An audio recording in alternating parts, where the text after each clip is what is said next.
The key words which summarize the themes for today's readings are rejection, commitment, perseverance, and continuing to keep on keeping on. The Gospel of Luke begins by telling us today that Jesus set his face toward Jerusalem when the hour for his departure from this world drew near. Jerusalem is the place where Jesus will suffer and die. Jerusalem is the place where Jesus will accomplish the Father's will. Jerusalem is the place where Jesus will go no matter what the consequences, no matter what the outcome. And even as he sets out to Jerusalem, he is rejected by a town of Samaritans. James and John want to respond to this rejection with violence. Jesus will have none of it. He is not a violent man. He does not condone violence. He will not use violence to bring about the kingdom, even though he is strong, even though he is powerful, even though he has the might. He will not use it to call down fire on the Samaritan town like James and John want to do. Jesus never coerced any of his disciples. He did not put any pressure or force on them, but he made it abundantly clear in the text that follow that following him would not be easy, and that following him would mean a total and unconditional commitment. In the three would-be disciples that we hear about today, the first is told very explicitly that while the foxes may have their holes and the birds of the air may have their nests, the Son of Man, Jesus, will have nowhere to lay his head. In other words, the disciples are called to a life of insecurity.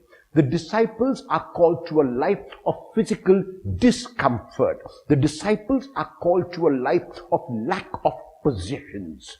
Will they dare to answer the Lord? Another wants to go home and say goodbye to his parents. But Jesus is very explicit again when he says that once you have decided to follow, there is no turning back. Once the face has been set towards Jerusalem, it is set as flint, and one has to persevere in the following.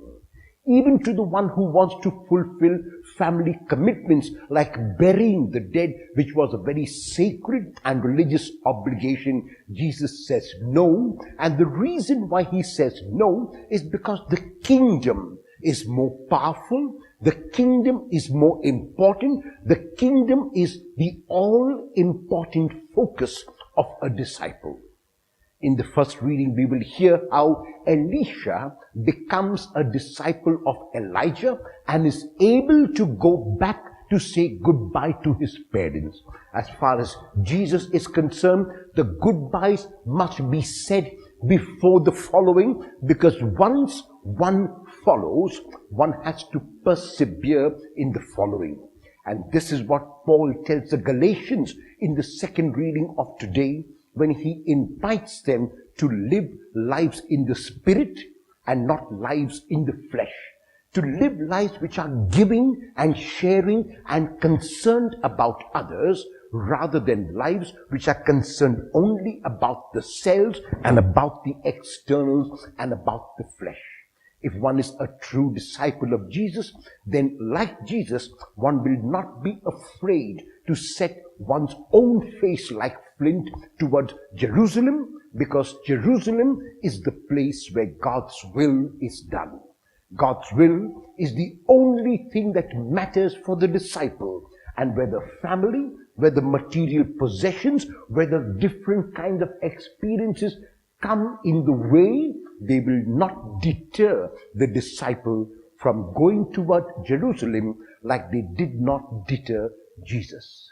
Let us pray then that each one of us who professes to follow Jesus in our own state and way of life might be faithful to our call and follow him perseveringly and without any kind of inhibitions and halting.